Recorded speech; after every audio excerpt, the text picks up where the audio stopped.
I'd like to introduce our next and last speaker of this Heidelberg Laureate Forum.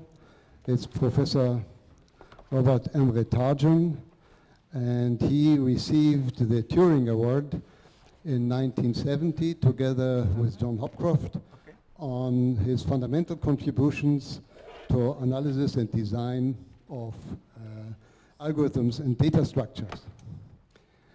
Professor Tarjan is very well known for his many algorithms. Some of them carry his name, and I guess he will talk about that. One of them, for instance, is the Tarjan algorithm for minimal spanning trees.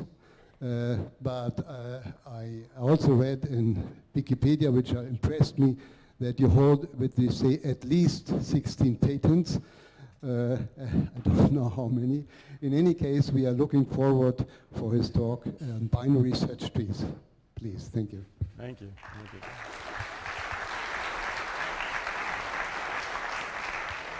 Well, it falls to somebody to be the last, and I guess it's me, so I'm keeping you from lunch here. I will try to keep it simple, but I want to show you that even in simple things, there is beautiful mathematics and computer science. So my topic today is binary search trees, but let me start out with a few personal observations. The laureates' talks were all wonderful, and there are things I want to explore based upon them. And Barbara mentioned being a grad student at Stanford. I was a grad student at Stanford. I got there in September of 1969, and I remember we were in Polya Hall, which was a sort of a ramshackle two-story wooden building, and there were wonderful pine trees, and I remember the smell of the pines and the golden sky in California. It was a great time to be in the field. After a year, John Hopcroft visited from Cornell on sabbatical, and we started working on depth-first search and efficient algorithms, and eventually I went to Cornell for a short period of time because of the winters. That's another story, graph algorithms. So I'm going to talk about data structures. Couple more comments about Stanford. I wanted to do AI. I think many young computer scientists want to do AI. My observation was that in those days it was too fuzzy, and I was trained as a mathematician. So I went into analysis of algorithms, being influenced primarily by Don Knuth and some of the other people who were at Stanford. This forum is unique because you, the young people, get to interact with us, the old people. And I had an experience that was very important to me a long time ago. I got my PhD from Stanford, and eventually I went back and I was an assistant professor at Stanford. And George Polya, who was a famous mathematician after whom our building had been named, taught a combinatorics course, and I had the opportunity to co-teach that course with him one term at Princeton. He was 90 years old at the time, and I was 30, and there's a little book that you may have seen, collected lecture notes from that course. But to see someone doing mathematics at that age and still be interested was a great inspiration, I have to say.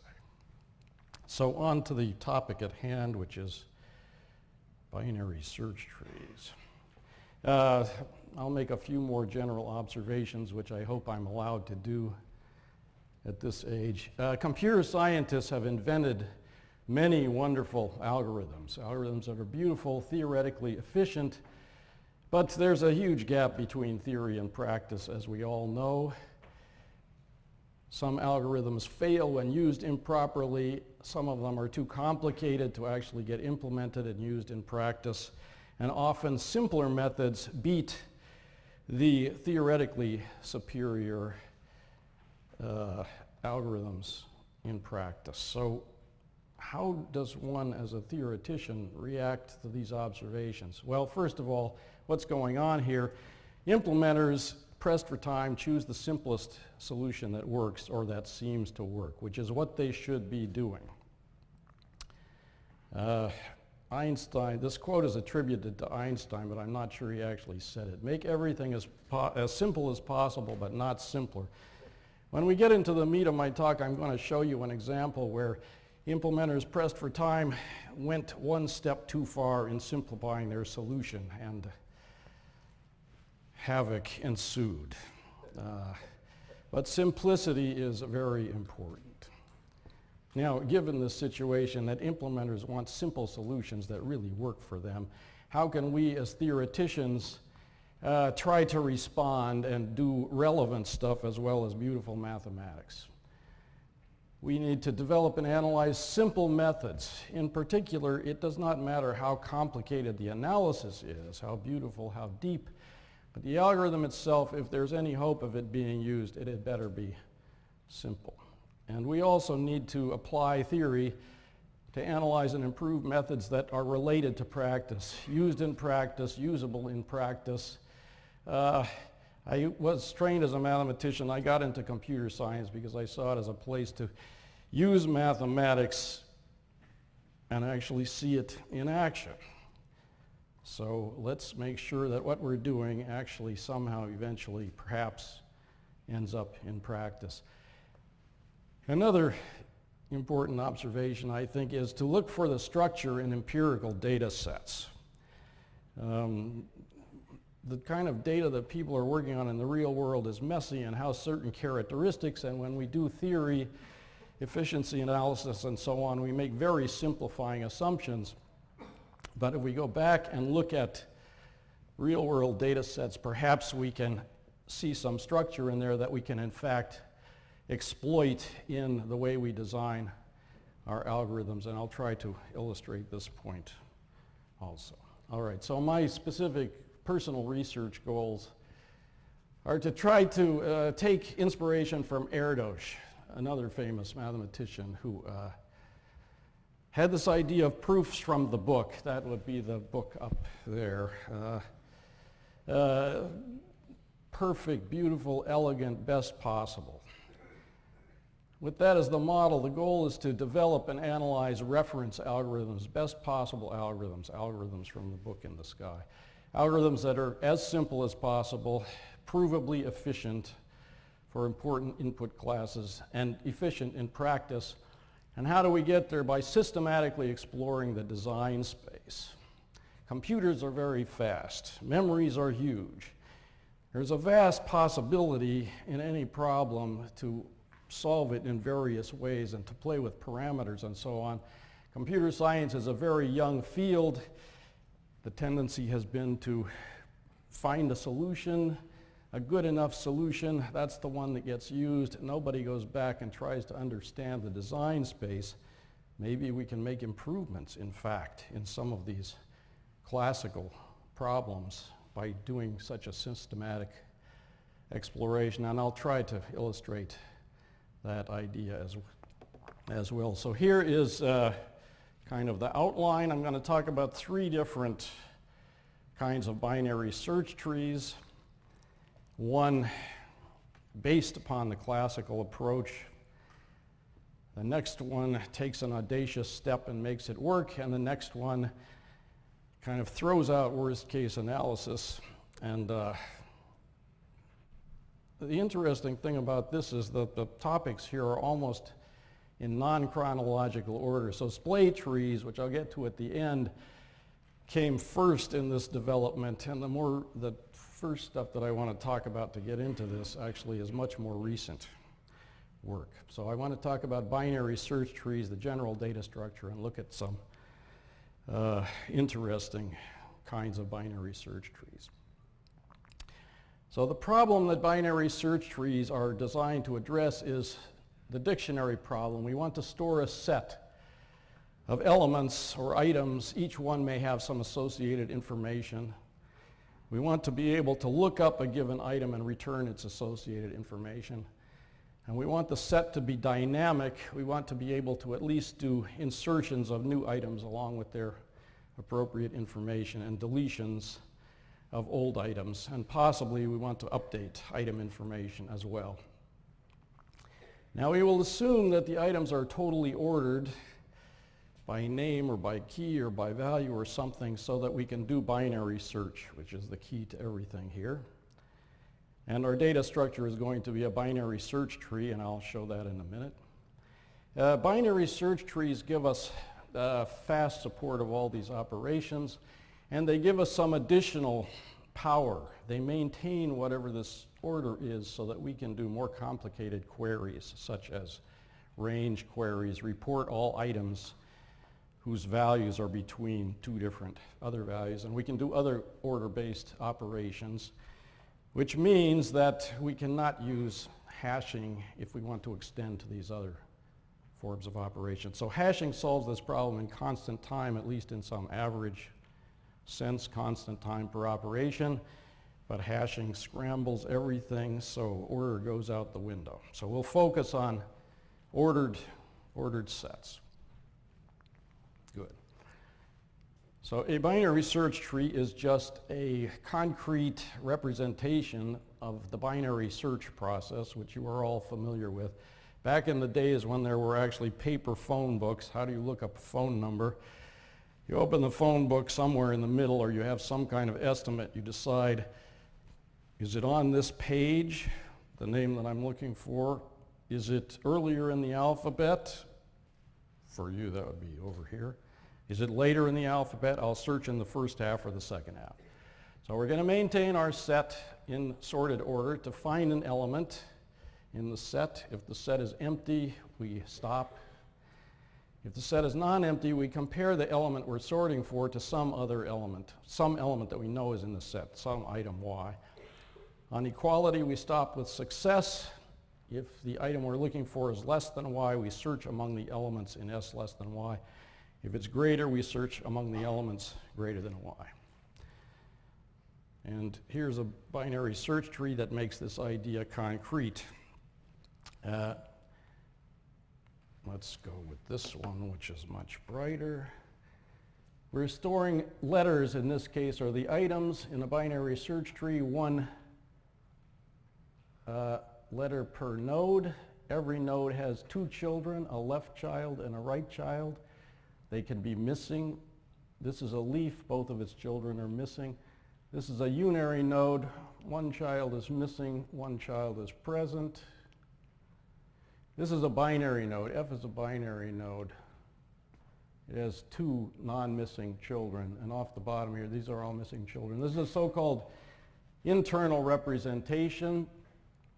The items are arranged in order, symmetric order. Everything in the left subtree of node F is less. Everything in the right subtree is greater.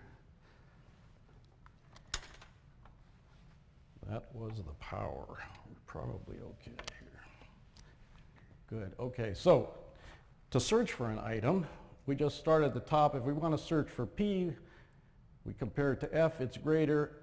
We compare it to M, it's greater. We compare it to X, it's less. We compare it to P, it's equal. We stop. If we want to insert an item, we search for it. It's going to run off the bottom of the tree, and we drop the new node. We create a new node and insert it into the tree at the position where we run off the bottom. So to insert R in the previous, the search path runs down past P, drops off the right child of P, and we insert new node R. So insertion is just a minor variant of the search process. Deletion is similar but a little more complicated. So the general idea is if we want to delete an item, we find it, we remove the node, and we fix up the tree. Now if the item to be deleted happens to be in a leaf, it has no children, we can merely remove it, replace it by a pointer to a missing node or null, and everything is good. If the item is in a node with one child, we can delete it and replace it by its other child.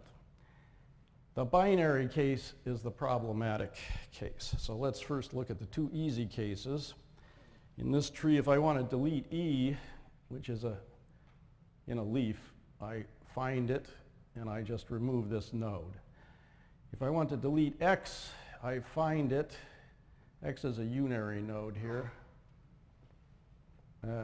So I move P into the spot where X is. I cut this out and P becomes the new right child of M.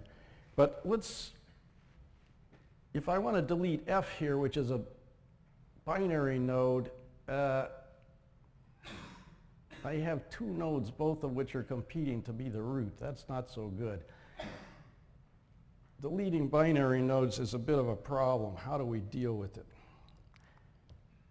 That's the tree after the two simple deletions. The answer is, in this internal representation, if an item is in a binary node and we want to delete it, we swap it with a succeeding or preceding node, specifically the item immediately after the given item or the one before. And then we have a node that we can delete. So if we want to delete M, which is a binary node, the trouble with deleting M sitting right here is that both G and X are competing to be right children of F. And if we make them both right children, this node becomes three-way, ternary node, which violates the binary tree structure, and we don't want to do that. So instead, we discover that M is a binary node. We find its successor by taking one right step and then walking down left until we run off the tree. This is the item immediately after M in the tree. We move P into this node, conceptually move M down to here, and this node is guaranteed to be at least either unary or a leaf because the left branch here points to nothing. So now we can delete this node and move Q into this position. And that gives us this tree. Now, the time per operation, or the number of steps per operation, is the number of nodes on the traversal path down to the bottom, proportional to the depth. So I'll define the depth in terms of number of edges on the path, so 1 plus the depth, if you will.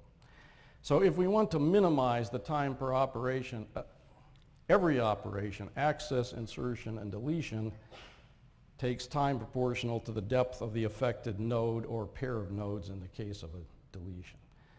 If we want to minimize the time per operation, we want to minimize the maximum path length, the tree depth, or the tree height if we're looking at it from bottom to top.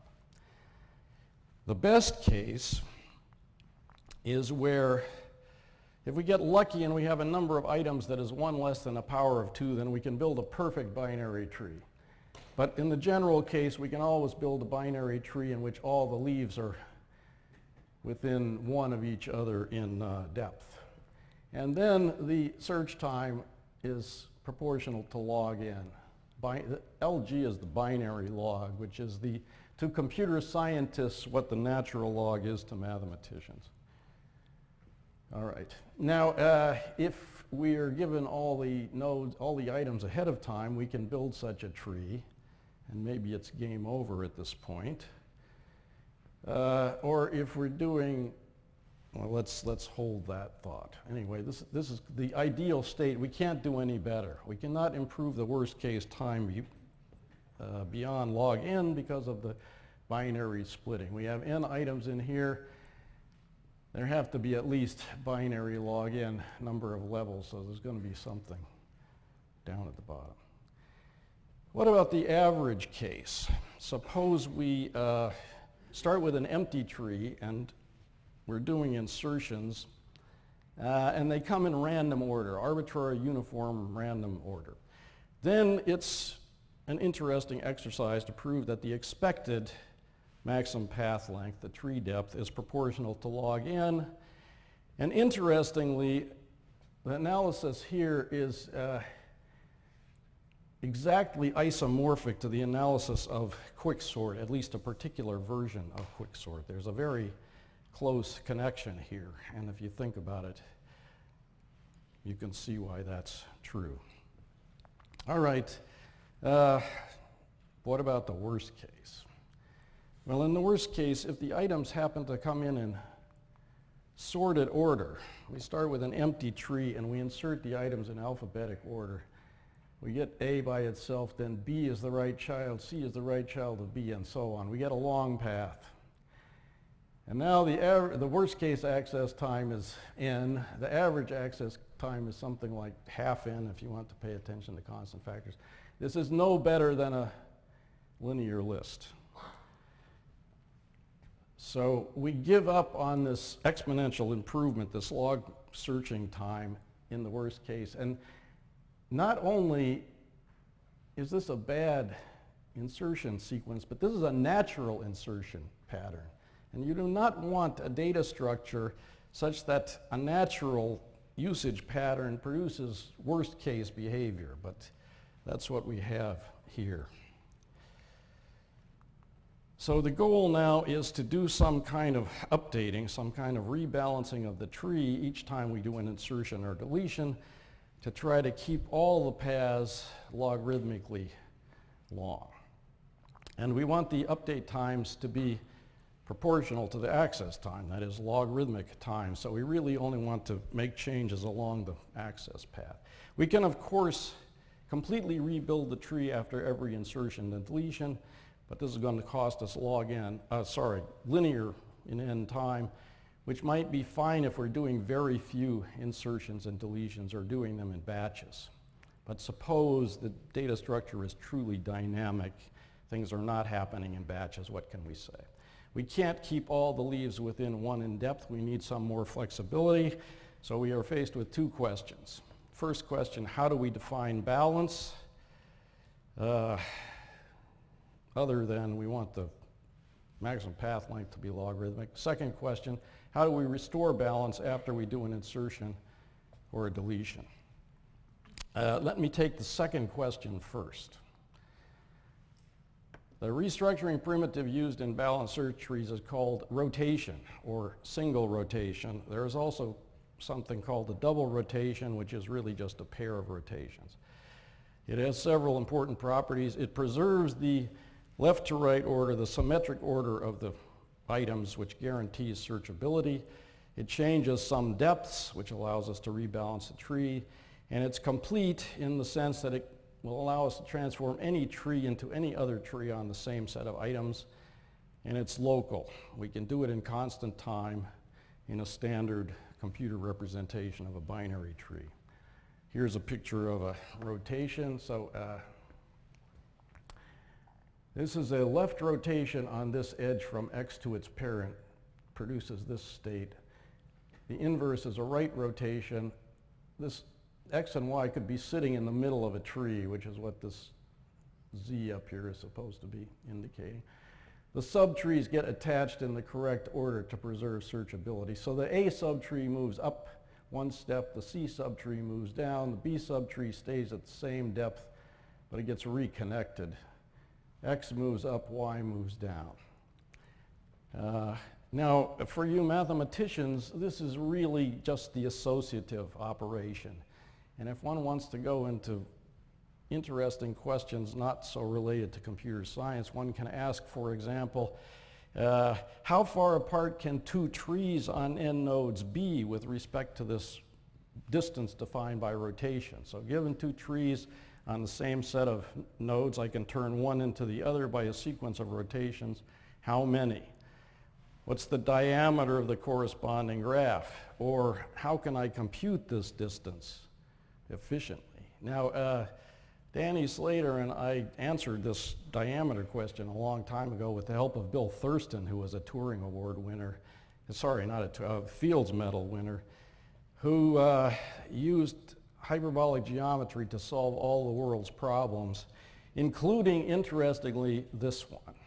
So we proved a lower bound on the diameter of this rotation graph by converting this problem into a flip distance problem on polygons, and then converting that into a problem of triangulating or dissecting a triangulated polyhedron into tetrahedra. We then applied hyperbolic geometry in a volumetric argument. So the tetrahedra correspond to the rotations. We could show that in hyperbolic geometry, certain polyhedra that corresponded to these pairs of trees had high volume. You divide by the maximum volume of a tetrahedron, lo and behold, you can get the result. We got the right constant factor, and with a little twiddling, we were able to get the additive term as well.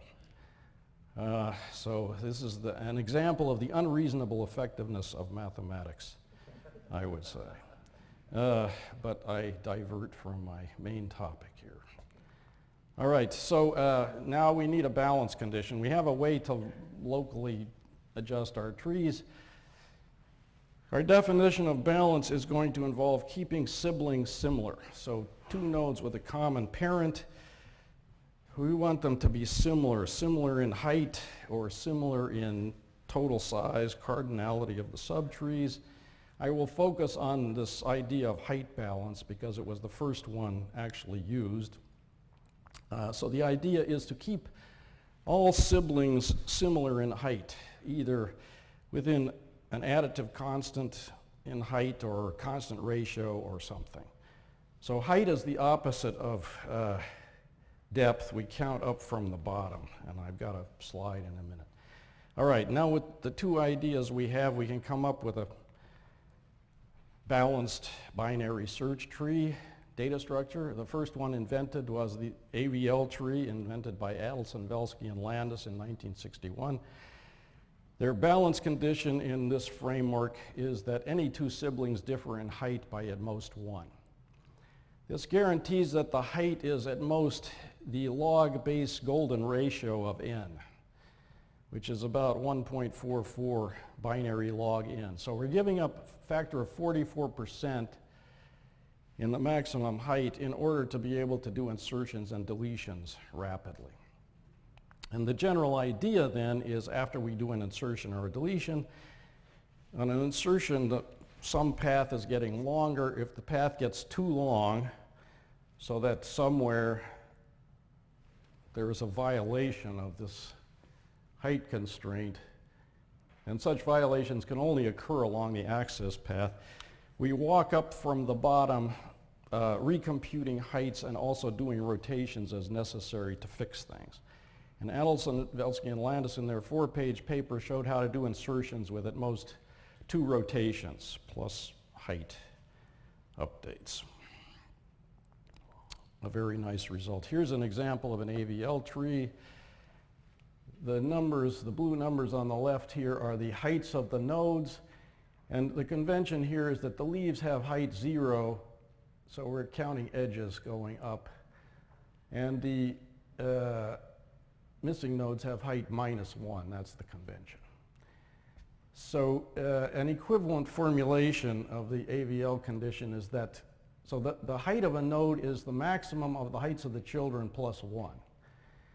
An equivalent formulation, so two siblings have to differ by at most 1 in height, which is equivalent to saying that the height differences, any height difference has to be 1 or 2, and if a node has a child whose height is 2 less, the other child has to be of height 1 less.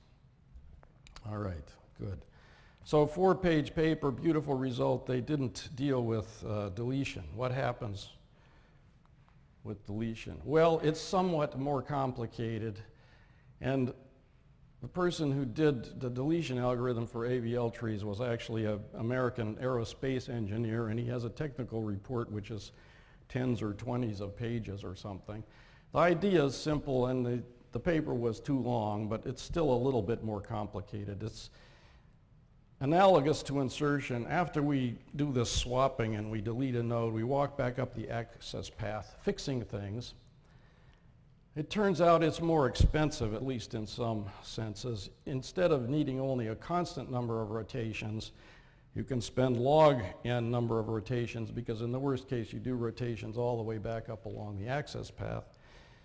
And perhaps worse, if you alternate insertions and deletions in a bad way, it can be the case that you do an insertion that propagates to the top, followed by a deletion that propagates to the top, and things repeat. So every update takes log time in the worst case, restructuring time, rebalancing time. This is perhaps not so desirable. Whereas accesses, all we have to do is read things in the tree. When we do insertions and deletions, we have to do writes. And we would prefer to have the rebalancing time significantly less than the access time, if possible. So this is only one point in the design space. Maybe there's a way to relax the balance condition or change the balance condition to, for example, get rid of this.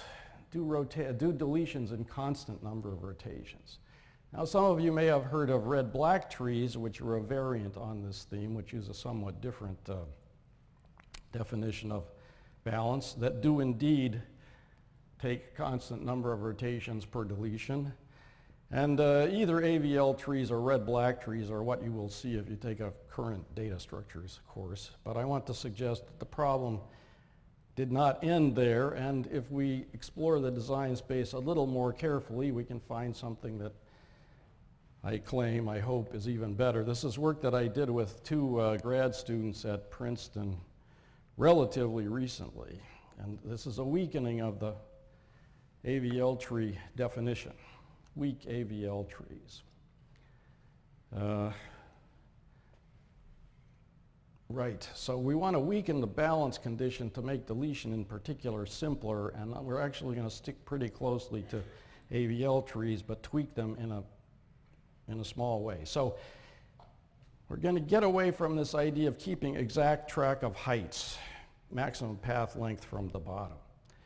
We'll give nodes ranks, which are a proxy for heights. They're going to be within a factor of 2 of heights, and actually the rank is an upper bound on the height. The balance rules will be the rank of a missing node we take to be -1 by convention. The rank of a leaf we'll set to 0. And all rank differences have to be 1 or 2. That's the main condition. That's this one. So the rank of a parent minus the rank of a node is somewhere between 1 and 2. So ranks go up as we go up the tree, but sometimes instead of going up by 1, they can jump by 2. The only difference between this and the AVL tree definition is that we allow nodes that have 2 children, both of which have rank 2 less than the parent. Here's an example. So in this case, this node, in fact, is a 2-2 node. It has rank 3. Its children are both of rank 1. You can check that this satisfies the definition. So the rank differences are on the right-hand side here. The ranks are the red numbers on the left-hand side. Okay. To do an insertion, it turns out to be exactly the same as the AVL tree insertion algorithm, and I'll now at least flash the details in front of your eyes. We walk down the path, stick in a new node, give it a rank of 0. Now the problem is that the parent may have had a rank of 0. So we've got 2 nodes, 2 adjacent nodes of the same rank. We have to fix that. We do that by applying a local transformation, which is either just a rank change or a rotation or a pair of rotations and some rank reassignments.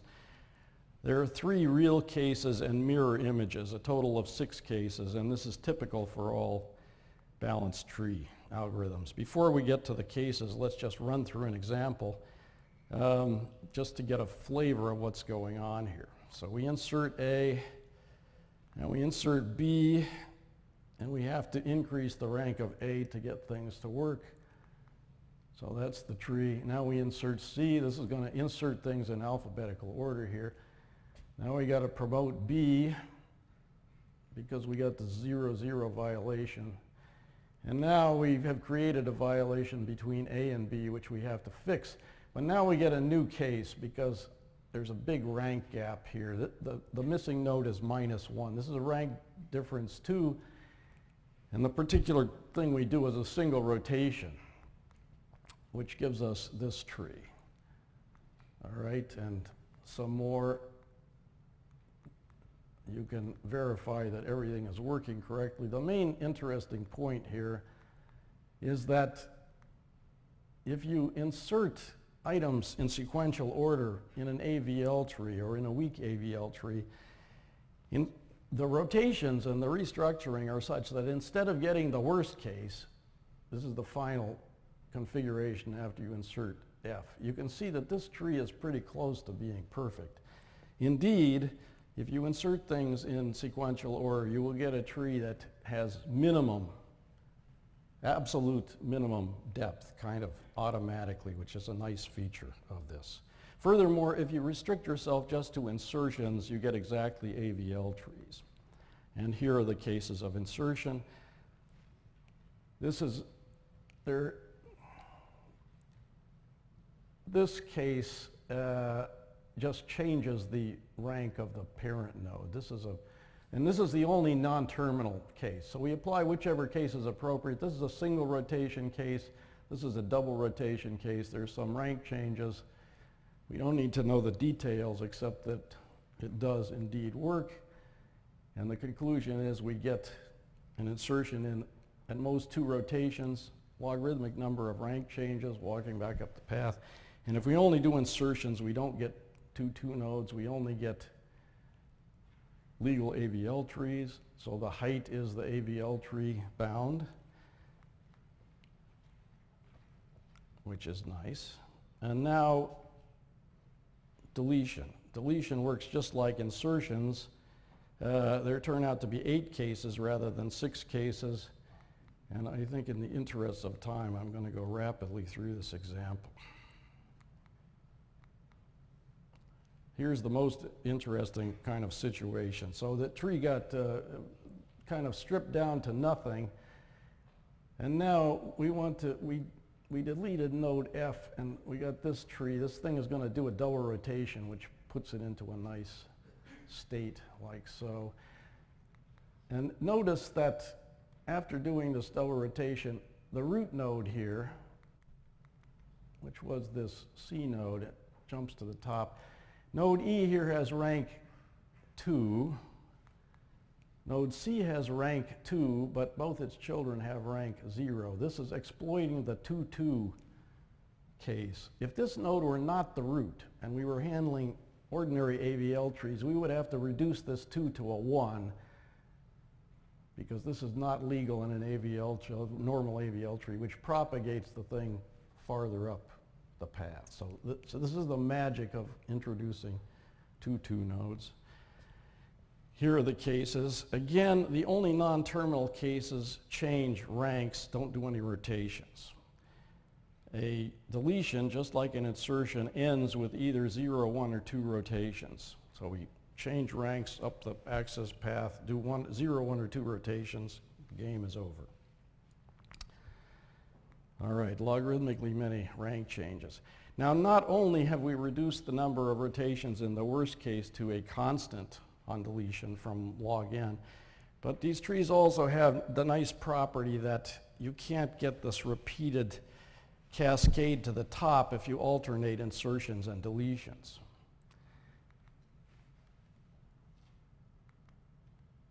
Right.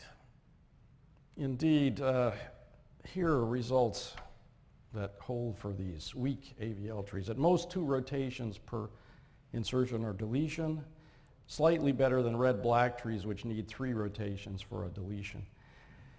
Furthermore, if you do a sequence of arbitrary updates, M updates starting from an empty tree, the total number of rebalancing steps, that's rank changes and rotations, is linear in M. So in the amortized sense, in the time average sense, we've reduced the right cost to linear from possibly M log n. Furthermore, you can prove that it is exponentially infrequent for a rebalancing to propagate K levels up the tree. So it's exponentially infrequent in K for things to proceed too high. Most of the rebalancing is near the bottom of the tree, which is a very nice property if one thinks about this as a multi-threaded or multi-processor type data structure. And again, if there are no insertions, we get exactly Avl trees. So this is a classical kind of data structure which has slightly better properties than the original data structures. So what? Well, let's go one step further here. Can we simplify things further? If we don't rebalance after insertions, we're confronted with this possibility of generating the linear chain, and then it's kind of bad from the get-go. But can we imagine not rebalancing on deletions? Why? Well, we eliminate more than half of our code, the complicated half, and lots of textbooks actually omit talking about deletion, or they leave it as an exercise. you've got to look at a lot of context. There are B-tree based data structures that actually don't rebalance on deletion. Does it make sense theoretically to do something like this? All right, story time. So I was asked to be an advisor in a legal case which involved a database provider implementing a red-black tree for a real-time system. They took the red-black tree out of the standard textbook, which didn't talk about how to rebalance on deletion. They didn't put the deletion rebalancing code in there. They just left it deletion. They did the deletion, glued the tree back together. That's all they did. Furthermore, they stuck a maximum depth test in. The depth was never supposed to exceed 80, which allows 2 to the 40th nodes theoretically in an actual red-black tree, which was plenty for their purposes. When the depth threshold was exceeded, it triggered a rebalancing process. And this database was in core, but it was replicated across a number of machines. So they thought this depth bound would never be exceeded. They put it in, they gave it to the person who wanted it, the company that wanted it. They put it in practice, and at some point the thing crashed, tried to rebuild itself, crashed, kept crashing because it kept running into this 80 depth barrier. What was going on? They were rebuilding at night, doing little pieces with some kind of ordered reinsertion process, and the deletion process was broken in such a way that they could in fact exceed this depth 80 bound. They had a data structure that did not guarantee rebalancing, and furthermore, this was not a theoretical problem, it was a real problem, and it cost them millions of dollars by the time the lawsuit was resolved. So the interesting theoretical question is, what did they do wrong? Is there something one can do right? So this led us to the invention of what I'll call relaxed Avl trees, where we really relax the rank balance condition, and we don't do any deletion on rebalancing, but we can still prove good behavior. So the rank difference requirement is that all the rank differences are positive, and that's it. The way the tree behaves depends upon the insertion process, because the deletion process doesn't do anything interesting. And if, again, you get exactly Avl trees until you start doing deletions, but all they do is delete nodes. Now the key point here is that we don't do rebalancing on deletion, but we keep track of the ranks. We preserve the ranks. And in the original Avl trees, the values maintained were not the heights, but essentially differences in heights. In red-black trees, you have 2 color of nodes which correspond to rank differences. The broken system, they used red-black nodes, so they were in effect preserving rank differences, and then things go bad. But if you keep a little more information, just preserve the ranks, you can in fact do deletion without rebalancing and get some very nice results. The tree evolves to have arbitrary structure, but only very slowly. Indeed, if you do up to M insertions and arbitrary intermixed deletions, starting with an empty tree, the height is always logarithmic in the number of insertions. And this means, for example, if the number of insertions is polynomial in some problem parameter, you got constant log n time per operation, all is good. And we get the same kind of results we had for the weak Avl trees. Insertion and deletion take constant amortized time, and the rebalancing propagates exponentially infrequently up the tree. So I am very fond of this data structure. The analysis is not straightforward. I don't have time to talk about the analysis, but this is perhaps one reason nobody tried to do this more recently. It involves potential functions, which I will mention in a bit. Furthermore, if you're really unhappy with the gradual degradation of the tree, you can rebuild the tree either all at once as a background process or incrementally And you can do it very slowly. You can do it by successive insertions. So run a process that every few operations, or every 10 operations, or every 100 operations, take a node out of your tree, insert it into a new tree. Keep doing that until the old tree evaporates, start again on the new tree. Good. Well, what else can we say? So balanced trees do the classical thing. They minimize the worst case access time to within a constant factor, and with some of these newer data structures, we get update constant time, ignoring the surge time. This is very nice. But what happens in practice? What are realistic usage patterns? If you're looking in a telephone book, you're much more likely to look up a company or a movie theater or something than any particular individual. So any dictionary, there's a biased access pattern. You may have different, but maybe fixed access probabilities. There may be spatial locality where you reference a bunch of things in the vicinity of one. You're looking at all the B's, let's say. Or you might have some kind of time-based locality. There's some kind of a working set that's a small subset of the whole set, and you're accessing that, manipulating that, and then the context switches to another set of items. You would like to get access, so if this set is tiny compared to the whole universe, you don't want to take log of the universe size every time you need to get your hands on one of these items in the small set. Can we exploit this in a simple way? Is there a simple way to somehow adjust a tree to match its usage? Now we can imagine building a special purpose data structure that would take advantage of one of these situations. You can build an optimum binary search tree, so-called optimum, that will minimize the average access time if you know the probabilities of access, and all the accesses are independent and they're fixed, an unrealistic assumption. You can build data structures that specifically exploit these kinds of locality.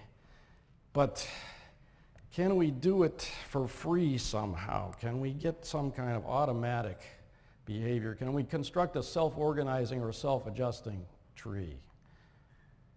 Like so, self-adjusting tree. This picture was drawn for me by a friend when I got the Turing Award. So now I'm talking about work that was 1983 with Danny Slater when we were at Bell Labs. That predates my Turing Award.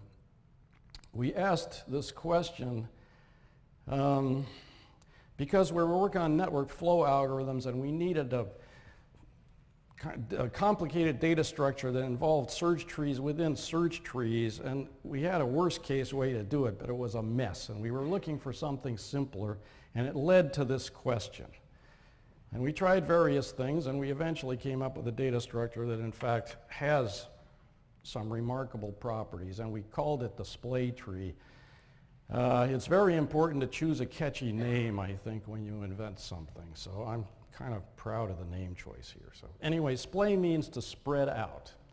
The idea of this is that every time we do an access or an insertion or a deletion, we're going to move the access node to the root of the tree by doing rotations in a careful way.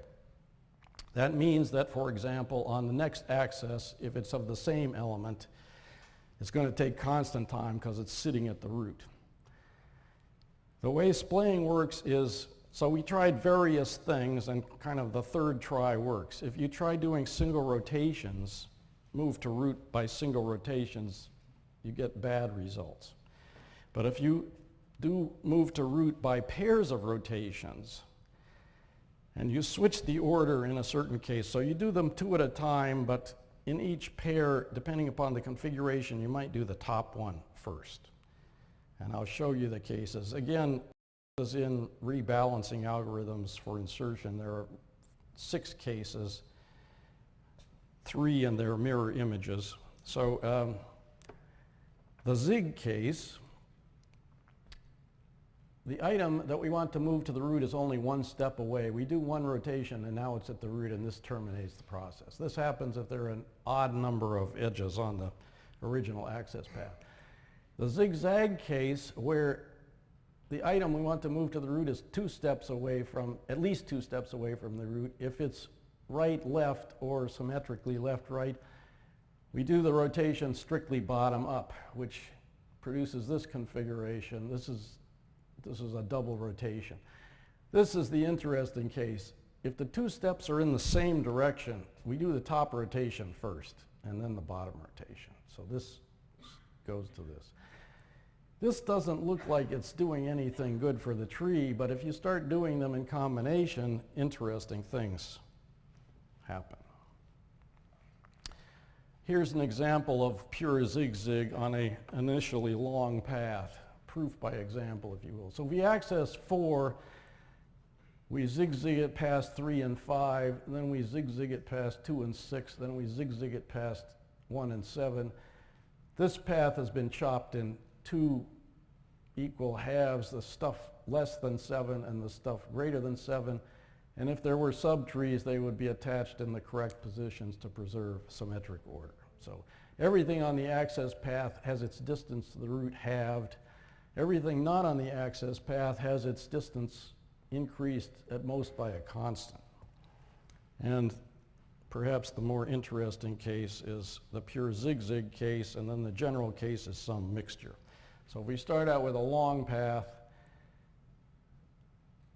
this is the first zigzag, which doesn't look so good, but now we do the second zigzag and the third zigzag, and what is happening is that these nodes on the access path are getting paired up.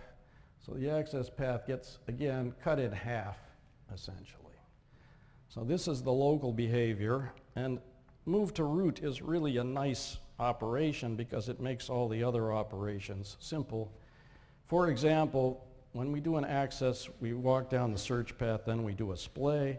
To do an insert, we walk down the access path, fall off the bottom of the tree, insert the node, do a splay. To delete a node, we walk down the access path, do a swap if necessary, delete the node, repair things, do a splay at the parent of the node we just deleted, which squashes the access path. Now, the remarkable thing about this is that even though it's very simple, we can prove interesting results. We've seen an example. If you start out with a long path and you access the bottom node, it's going to cost you linear time. But if you do lots of operations, they start to, the total time goes down. And in particular, if you do M operations, arbitrary, on an initially empty tree, the cost to within a constant factor is the same as standard balanced trees, log n per operation, where n is the number of items.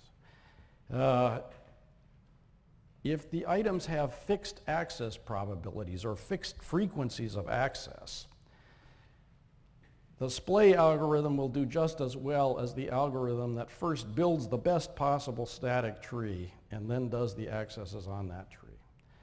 And we can also prove theorems that show that it exploits some of these time or space locality situations as well as complicated, customized data structures, again to within a constant factor.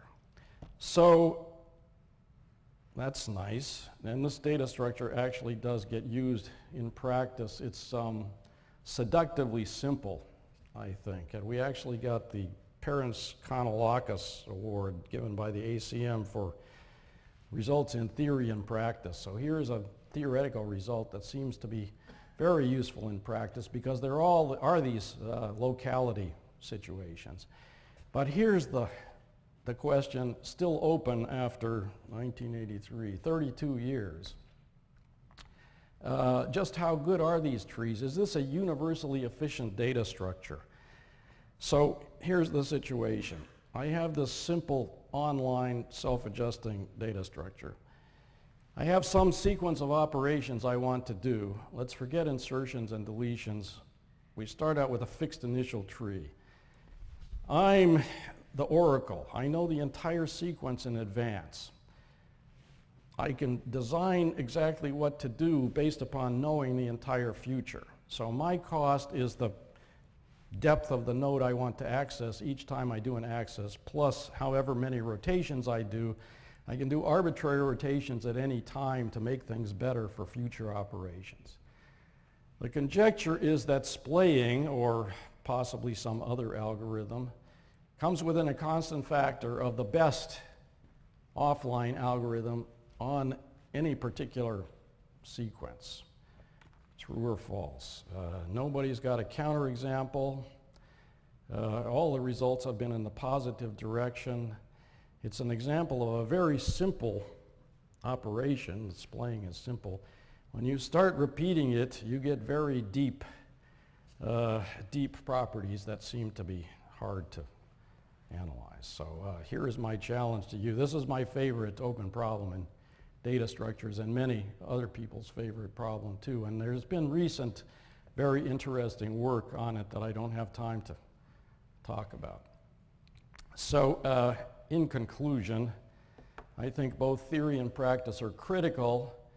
Each gives direction and insights to the other. At least these are my personal beliefs. I always try to work on problems that may have some practical application, but from which can come beautiful theory. And computer science is a young field. We all ran around plucking the low-hanging apples, you know, but the design space is incredibly rich. There are a lot of errors in the literature. There's a lot to do even on some of these classical problems. So I encourage you not just to plunge into new stuff, but at least as you're learning the field, think about alternatives. Think about different approaches. It's kind of wide open. Here are the references. Thank you very much.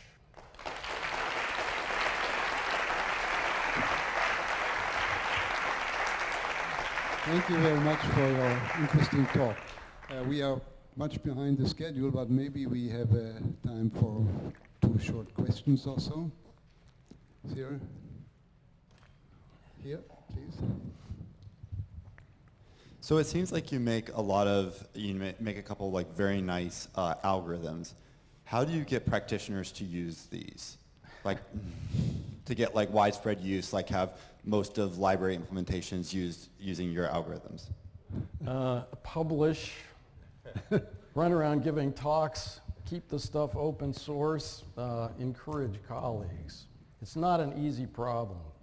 There's plenty of good, simple stuff that could be used. It gets in, the way it gets in, teaching is the best thing. So I teach these data structures. Eventually my students are going to go out and get jobs, and hopefully they'll use the newer data structures rather than the older ones. I think that's the best answer, actually. Okay, good challenge. One more question. Maybe that lady there. Oh, the lady here. The lady here, please. Yes. I think I have more of a comment than a question. So there is a recent work that's been done in the past 3 years called Fine-Grained Complexity. It was started by Petrashku and Williams.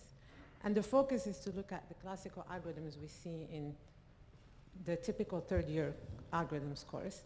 And what they show is there is an equivalence between the bounds we have so far. And I felt every time I look at these types of results, which are great, so you show against the strong exponential time hypothesis that this is the best we can do.